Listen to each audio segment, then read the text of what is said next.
All right, so you're back. Welcome back. You want to learn how to sing with proper vocal technique. Proper vocal technique.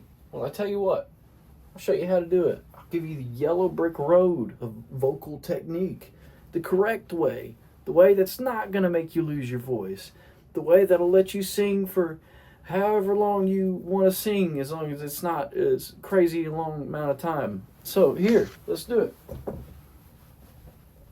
Proper vocal technique. Vocal technique. What is vocal technique? We talking about musical aikido? Yeah, I guess you could say we are. Musical aikido. What are we talking about? Vocal technique.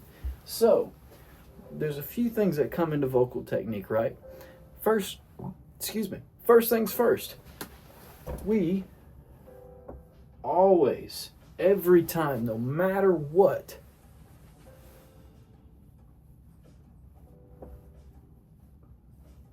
warm up.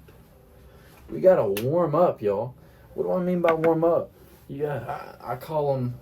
It's the triple entendre, buddy. It's the three-way. We're gonna be doing stretches, trails, and scales, right?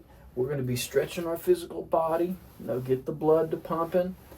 You got to keep in mind, that's all this is your body, Get your blood to pumping, get everything to working right. Trails and scales. What do I mean by that? Lip trails, right? That means we're going to do trails on scales, all right? That's all sorts of stuff like which that was completely awful, but guess what? I'm not warmed up. So, trails on scales, right? Get everything nice and warmed up, make everything feeling good. You got to make sure you're comfortable in your own shoes, comfortable in your entire vocal range, right? So, you've done your trails on scales. You're warmed up. You got a little bit of stretching in, rolled your neck. What's next? And of course, I'm going to go through all the super simple physical things you can do. Make sure you're either sitting straight and at the edge of your seat or standing straight up. Obviously, whenever you're in a musical, in an opera, you're not going to have the chance to do that at all times. But at very impactful moments, when you're hitting very difficult to hit notes, you're going to want to be standing or sitting in these positions in some sort of fashion, or at least make sure that your instrument, your windpipe, which is your instrument, your vocal cords, is in a naturally sitting position that is comfortable and open. So, what's next? After that, what do? Breathing. Okay, there is a certain way you need to breathe when you sing. Breathe with your diaphragm, right? Breathe with your stomach. Your chest should be moving minimally. Obviously, your chest is going to move a little bit because you got your lungs there.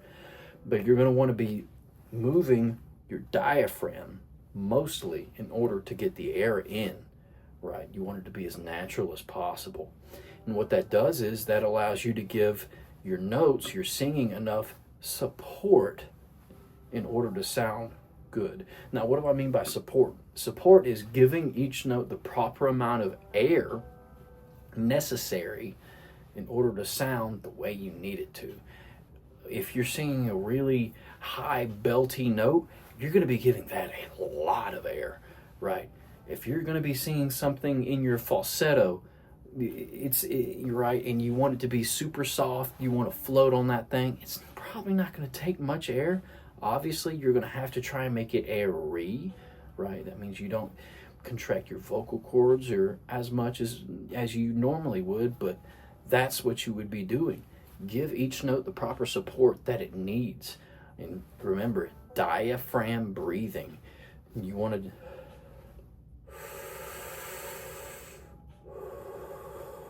Right? I mean, you saw my chest didn't move practically any, right? One major thing to do is whenever you're doing, you're singing, and let's say you're in a classical format, right? Your ohs and ahs, right? A pretty good piece of advice whenever you're doing those is you want to make sure, one piece of advice is to get your mouth as close to the end of your nose as possible, right? You want to hit it like this. Ah, oh. That'll give you the sound you're looking for a classical sound, right?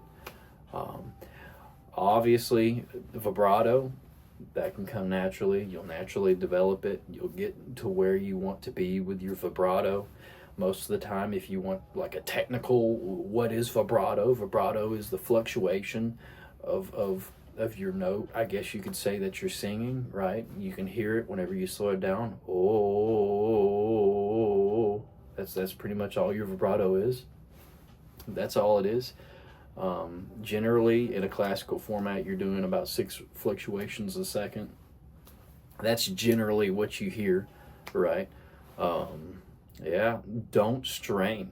One major thing to do is not to strain your voice. What do I mean by don't strain? So there's multiple different parts of the body working together whenever you're singing, right? It's your diaphragm, your lungs, your vocal cords, the muscles in your neck, right? And then obviously it's going to be your mouth, and it's obviously going to be the soft palate in the back of your mouth as well. We can touch on that later. But pretty much what I mean by don't strain is, let me draw a diagram. So, vocal cords, windpipe, vocal cord, right? This is the flap of muscle that makes up your vocal cord, right? And this is the pretty much where air passes through, right? This little area right here.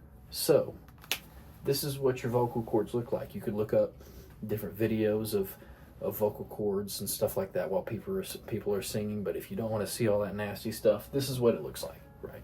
That's your vocal cords. Now whenever you're singing, these flaps, they pretty much just do this number, right? That's all they're doing, and that's what your voice is. That's what makes these sounds that's coming out of my throat. It's just these vocal cords. They're vibrating at super high rates. The higher you sing, the faster it vibrates. The lower you sing, the low or you sing, whatever. I'm not warmed up, but the lower you sing, the slower it vibrates, right? And that's what I mean by singing, right? But whenever you constrict, whenever you strain your voice in order to sing, what you do is you're using really the muscles in your throat, and you're causing constriction. Instead of these vibrating faster, you're really causing constriction to force the vocal cords closer together to give it an artificial higher sound, which I mean is a way to do it. But what this does is this can cause damage to your vocal cords because you're artificially stretching these vocal cords, right? And yeah, that's pretty much what straining is. Remember, technique is just pretty much vocal aikido, right? Projection, I guess, is another thing we can go into. Projection, a piece of advice that was given to me by, funny enough, not my vocal coach or vocal teacher. It was whenever I was in high school, whenever I was a thespian. He told me to try and project to the back corner of the stage, and what that does is that causes it, the people in the back to be able to hear you.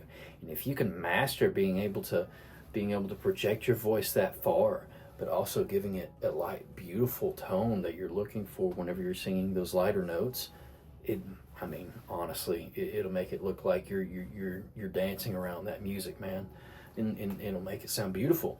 It really will. But yeah, so to recap, warm up, trail scales, get your body warmed up, do stretches. You're looking for watching your vowels, your ah and your ohs, right? You're looking for proper breathing. You're looking for not straining, giving proper support to the notes that you're singing, and projection. And if you can really master all these things, and you're doing really good. And yeah, that's what you're looking for. And maybe in the future we can talk about expanding your vocal range. It's pretty much just warming up every day. Matter of fact, I'll go into it right now. Expanding vocal range. Warm up every day. Try and go a little bit past your limits. Master your falsetto. Master your mixed voice. We can go into the different types of voices later. What your falsetto is, your mixed voice, your chest voice. We can go into that later. But yeah, expanding vocal range, warm up every day. Try and go a little bit past your limits. You know, it's a muscle. It's just like going to the gym, right? You lift weights, progressive overload. And that's what you're looking for in order to expand your vocal range. You can do it. And yeah, that's pretty much, that's good vocal technique. Don't bend your instrument, you know, obviously staying straight up. Don't bend your neck. That's what you're looking like. That's it. I'll see ya.